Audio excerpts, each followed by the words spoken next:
The Remington shotgun trembled in her grip as heavy boots thudded on the front porch. Two shadows, maybe three, loomed through the screen door. Megan backed against the kitchen wall, her sister's faded flannel shirt still draped over the chair like a silent reminder. "We know you're alone in there, sweetheart," a rough voice called out. 10 years, 10 long years, Jake Harlan had kept to himself on this sprawling Texas ranch, loyal to his late wife's memory. Until a month ago, when her sister showed up at his gate with eyes like storm clouds and a past that could tear them apart. Now those eyes were fixed on the door, finger hovering over the trigger, waiting for the man who'd vowed never to let anyone in again. Will he make it back in time? And what would their hidden passion cost? It was 2025 in the heart of Texas Hill Country, where the land rolled out in endless waves of mesquite and live oak, and a man's worth was still measured in acres and livestock. Jake Harlan fit right in 6'2" of rugged muscle and quiet sorrow, tending to 200 head of cattle on 50,000 acres that stretched under the relentless sun. His hands bore the marks of hard living, scars from barbed wire, burns from branding irons, the rough edges of a guy who'd rebuilt his world twice, once with dreams, once with sheer grit. Laura had passed 10 summers back, taken by a sudden illness during a scorching heat wave. He kept her things untouched, her favorite coffee mug on the counter, her boots by the door, the bed they'd shared now cold under quilts that still carried a hint of her vanilla scent.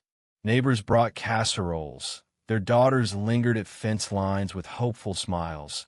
But Jake had loved once, deeply, and when that love ended, a part of him shut down for good. The emails came regularly from Austin, Laura's family checking in on poor Jake, though they'd never warmed to their daughter marrying a rancher. He deleted them without opening, until the one in July. Megan's in a bind fled an arranged setup with Derek Whitaker, the oil tycoon's son. She's obsessed with the peace Laura described in her letters about Texas life. If she turns up, don't send her away. She's got no one else. Carol Vaughn. He archived it, but the words lingered as August storms brewed on the horizon. The night she arrived, Jake was fixing a broken pump under floodlights when he pulled up to the ranch house. Lights glowed in the windows for the first time after dark in a decade. She was at Laura's old oak table, flipping through Laura's journal. Jake froze in the doorway, his pulse racing. Same wavy auburn hair, same graceful fingers, but where Laura had been calm like a steady river, this woman was wildfire. "You're Megan?" She looked up, her hazel eyes sharp where Laura's had been soft green. "Sorry for barging in, the gate was open." "Gates don't need codes out here," he said, stepping inside, suddenly aware of his dusty jeans and the beer on his breath. "Your folks are worried. My folks traded me for a stake in Whitaker's fracking empire." Her tone had a bite Laura's never did. "I'd rather sweat it out in Texas than choke in Austin high society." Thunder rumbled outside, the kind that promised flash floods for days. "Storms rolling in," Jake said. "I know." She shut the journal. Laura wrote about Texas storms, how they could drown you if you weren't ready, or wash you clean if you faced them head on. What had Laura shared about this place? About him? And why did staring at Megan Vaughn feel like suffocating and coming alive all at once? She couldn't grill a steak without charring it, over-seasoned the chili, and nearly sparked a fire on Laura's gas stove. "City slicker," Jake grumbled, scrubbing her latest mess. "I can figure it out." Megan stood in the doorway, Laura's apron tied over her jeans, the sight twisting his gut. Laura did, right? Laura was built differently. He couldn't explain how Laura had been a gentle breeze to Megan's tornado, how Laura slipped into ranch life like she'd always belonged, while Megan battled every inch of solitude, the labor, the vast quiet. But she was tough, unyielding. When he caught her in the barn at dawn, trying to saddle a horse with manicured hands, something in him stirred. "Like this," he said, stepping behind her, his rough palms over hers on the cinched strap. Firm but careful. She smelled like citrus and resolve. When she leaned into him for a split second, Jake's breath caught. There, she murmured as the saddle settled. Got it. You did. He pulled away before he crossed a line they'd regret. The flood hit 4 days later, rain pounding like artillery, waters rising to swallow fences and scatter the herd. Jake grabbed his rain gear. Gotta round him up. In this, you'll get swept away. They're all I've got. But she was already yanking on Laura's raincoat, jaw set. Then I'm with you. No way. You need backup, and I need to earn my keep. Did she belong? And what toll would it take to find out? They found the cattle trapped in a low gulch 3 miles out, half submerged but breathing. By the time they herded them back, Megan's teeth chattered, hands numb. Jake stoked the fire, brewed strong coffee spiked with bourbon. She huddled in blankets, shivering. Thanks, he said softly. For what? Not quitting. She met his eyes over the mug, and for a flash he saw not Laura's echo, but Megan Vaughn, fierce, stubborn, radiant on her own terms. Is this what Laura felt? This fits in. Laura didn't have to scrap for it. Maybe that's why I want a Stato fight for what she had easily. The words hung heavy as the dying rain. Jake stood abruptly, retreating to his empty bed. But that night, he lay awake, straining for her breath in the guest room, wondering what company might feel like after so long alone. When he heard her soft sobs, muffled like she hoped he wouldn't notice, it took everything not to cross that hall. Some fights, he told himself, you face solo. The intruder showed up on a Wednesday, while Jake was in town picking up feed. Megan spotted them from the window, 3 guys in a beat-up truck, casing the place with predatory ease. She'd seen their kind in Austin Bar's opportunists who hit remote ranches, knowing cops were miles away. Laura's journal mentioned similar threats, rustlers eyeing isolated spreads. She grabbed the Remington from the gun's safe, hands shaking as she loaded shells. She'd never fired one before. Hey in there, the leader barked, his voice oily. Just need some water for the rig. Megan stayed silent, praying they'd leave. They didn't. The door burst open with a kick that splintered the frame. The big one stepped in, grinning like a shark. Well, hello, darling. All by your lonesome. His gaze crawled over her. Husband out.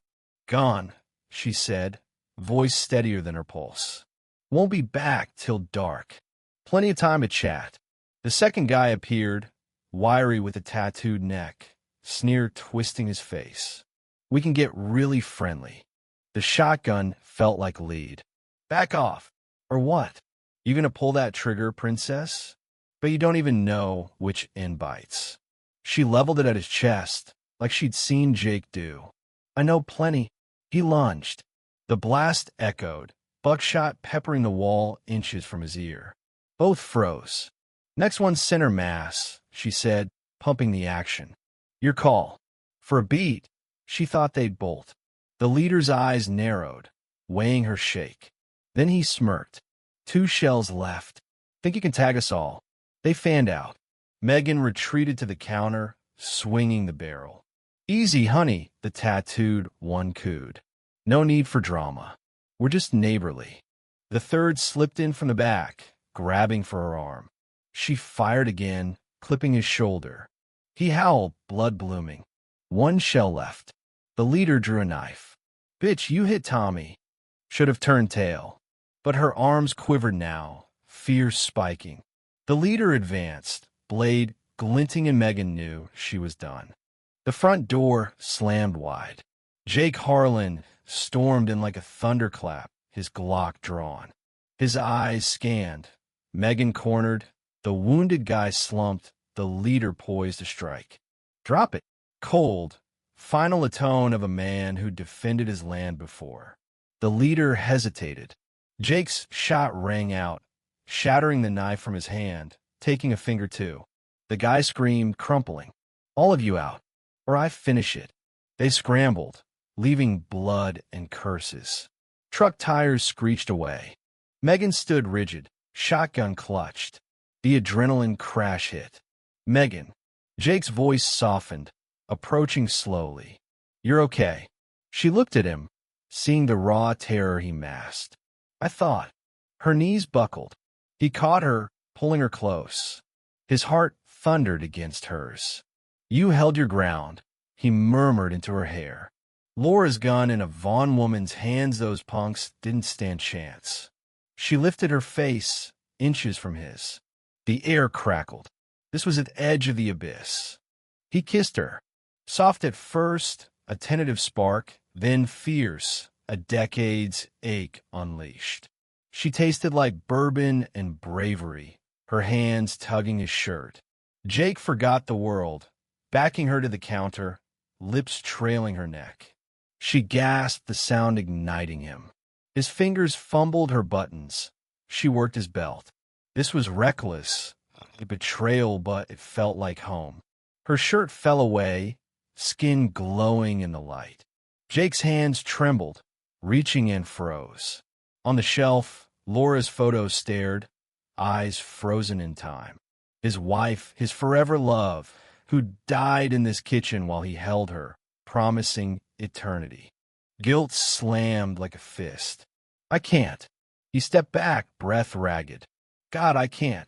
Megan's expression shattered. Jake, this is Laura's house. Laura's life. Laura's. He couldn't say husband. It would destroy them. She buttoned up, tears streaming. I get it. I should have known. I can't outshine a memory. She brushed past to the bedroom, door clicking shut like a coffin lid. Jake stood amid the chaos, control in tatters. Outside, the wind howled. Inside, silence bled. Laura's photo smiled unchanging. Some vows were ironclad, but what when they clashed with the living? By dawn, Megan was gone. The note was brief. Thanks for showing me what Laura cherished here. Sorry, I couldn't measure up. The flight leaves San Antonio at noon. M. Jake read it thrice in the empty kitchen. Coffee cold, fire out, air hollow without her. He should let her go count at a mercy before ruin. Instead, he fired up his truck. The drive to the San Antonio airport was 80 miles of dusty highways and regret. He pushed the speed limit, heart pounding as flight alerts buzzed on his phone. Too far? Too late? But he drove, because some regrets hit harder than loss. After all, 10 years taught him the sting of unspoken truths, because Megan Vaughn deserved love in her own light. The terminal buzzed with travelers. He spotted her at the gate, small amid the crowd, bag clutched like a shield. She stared at the boarding screen, face etched with defeat. Jake approached, boots echoing. She turned, emotions flashing, shock, hurt, maybe hope. You came. The PA announced final boarding for Austin, connections east. He was close now, seeing her unshed tears. Come home, Megan. The gate agent called names. The world of boardrooms, forced matches, lives scripted by others. Engines roared. He extended his hand. She glanced at the plane, his palm, the Texas sun streaming through windows promising heat. Hardship and love earned the hard way. She took it. The flight departed without her, carrying others to distant fates.